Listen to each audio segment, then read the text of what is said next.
The big Iranian missile slammed into central Tel Aviv.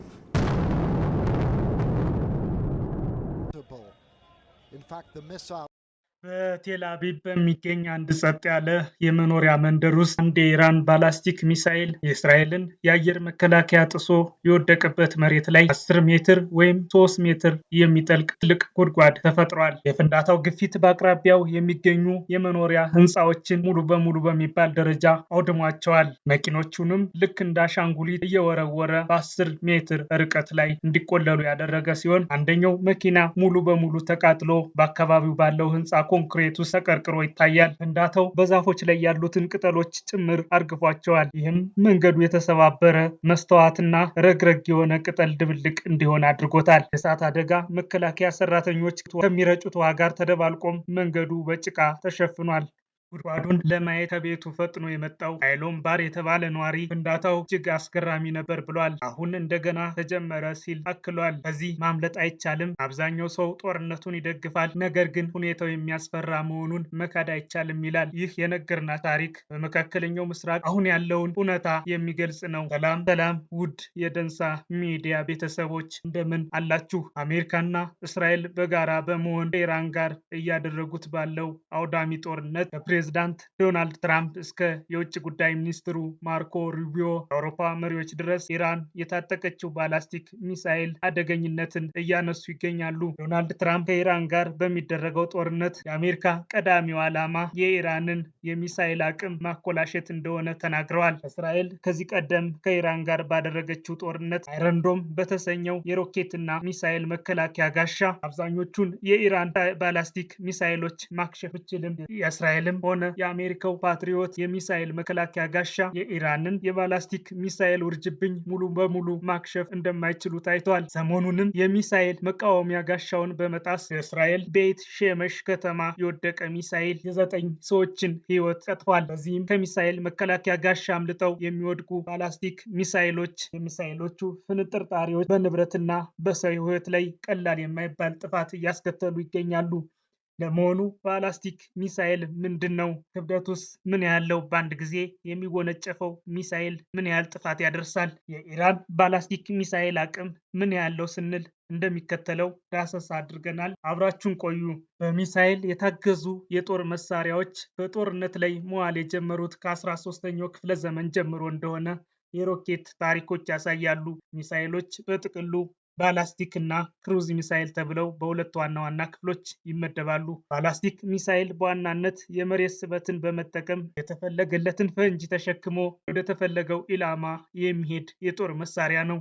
እስራኤላዊው የህዋና ሚሳኤል ሳይንስ ባለሙያው ታል ኢምባር እንደሚለው አንድ ጊዜ የሚተኮሰው የኢራን ባላስቲክ ሚሳኤል በውስጡ ከ300 እስከ 700 ኪሎ ግራም የሚመዝን ፈንጅ ይይዛል። አጠቃላይ የሚሳኤል አረሩ ክብደት 10 ቶን ወይም 1000 ኪሎ ግራም ይመዝናል። ወይም ቀለል ባለ አማርኛ የአንድ ዝሆን ያህል ክብደት አለው ማለት ነው። 11 ሜትር ቁመትና 75 ሴንቲሜትር ውፍረት ወይም ስፋት ያለው መሆኑ ሲታይ ሚሳኤሉ ምን ያህል አደገኛ እንደሆነ ያሳያል። ክሩዝ ሚሳኤል በዋናነት የተገጠመለትን ሞተር በመጠቀም ትላልቅ የጦር ቦምቦችን ተሸክሞ የሚሄድ የጦር መሳሪያ ነው። ይህ ሚሳኤል ዝቅ ብሎ በከፍተኛ ፍጥነት የሚሄድም ነው። ባላስቲክ ሚሳኤል መሄድ ከሚችለው ርቀት ያነሰ የሚሄድ ቢሆንም ኢላማን የመምታት ብቃቱ ግን ከፍተኛ እንደሆነ ይነገራል። ሚሳኤሎች መድረስ ከሚችሉት ርቀት አኳያ የአጭር መካከለኛና ረጅም ርቀት ሚሳኤሎች ተብለው በሶስት ይከፈላሉ። የአጭር ርቀት ሚሳኤል ከ300 እስከ 1000 ኪሎ ሜትር ድረስ በመጓዝ ኢላማን መምታት ይችላል። መካከለኛው ከ1000 እስከ 3500 ኪሎ ሜትር ድረስ ይጓዛል። የረጅም ርቀት ሚሳኤል ደግሞ ከ3500 እስከ 5500 ኪሎ ሜትር ድረስ መሄድ ይችላል። ባላስቲክ ሚሳኤሎች በሮኬት ኃይል ወደ ላይ ተወንጭፈው ነው ኢላማቸውን የሚመቱት። ፍጥነታቸውንም የሚያገኙት ወደ ላይ በሚወነጭፉበት አካሄዳቸው ነው።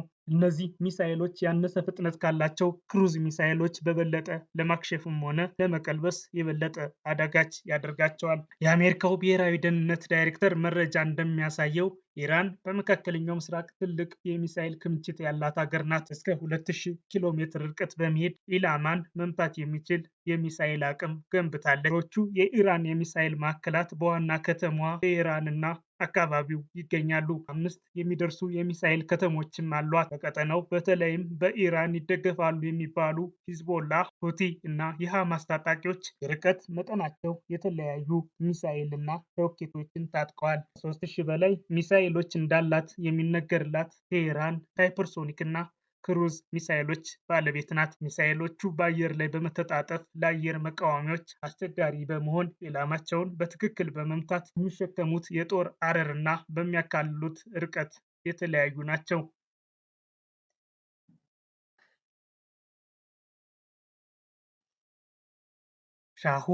ሻሃብ 3 የተባለውን እስከ 2000 ኪሎ ሜትር የሚወነጨፈውን ሚሳኤል አንዱ ሲሆን ሻሃብ 3 የተባለው እስከ 2000 ኪሎ ሜትር የሚወነጨፈው ሚሳኤል አንዱ ሲሆን ከ760 እስከ 1200 ኪሎ ግራም ድረስ የሚመዝን የጦር አረር ይሸከማል። ሻሃብ 1 ፋታህ፣ ሻሃብ 2 ዞል ዛሃር እና ኪያም የተባሉ እስከ 1750 ኪሎ ሜትር ድረስ የሚወነጨፉ ባላስቲክ ሚሳኤሎችን በጦሯ ውስጥ አካታለች። ከዚህም ባለፈ ኢማድ 1 እና ሲጅል የተባሉ ከ1500 እስከ 2500 ኪሎ ሜትር ርቀት የሚጓዙ ሚሳኤሎችን በማምረት ላይ እንዳለች ወታደራዊ መረጃዎችን የሚያወጡ ተቋማት አመላክተዋል። ከዚህም በተጨማሪም በፈረንጆች አቆጣጠር በ2023 ኢራን ከድምፅ በ5 እጥፍ የሚፈጥን መጥቶ ለማክሸፍ አስቸጋሪ የሆነ ሃይፐርሶኒክ ሚሳይል መስራት መጀመሯን ይፋ አድርጋ ነበር። ኒውዮርክ ታይምስ እንደዘገበው አሜሪካ እና እስራኤል ከኢራን ጋር እያደረጉት ባለው ጦርነት የኢራንን የባላስቲክ ሚሳይል አረሮችና የማምረቻ ቦታዎችን ፈልጎ ማግኘትና ማጥፋት ፈታኝ ያደርግባቸዋል።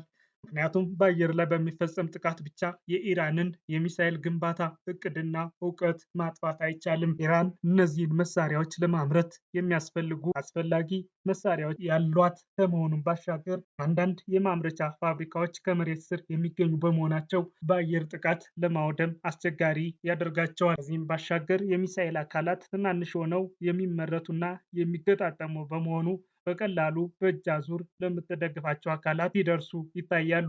የእስራኤል አንድ ከፍተኛ ባለስልጣን እንደተናገሩት ባለፈው ሰኔ ወር ከእስራኤል ጋር በተካሄደው ጦርነት ኢራን የወደሙባትን አብዛኞቹን የጦር መሳሪያዎች መልሳ ወደ ስራ ማስገባት ችላለች።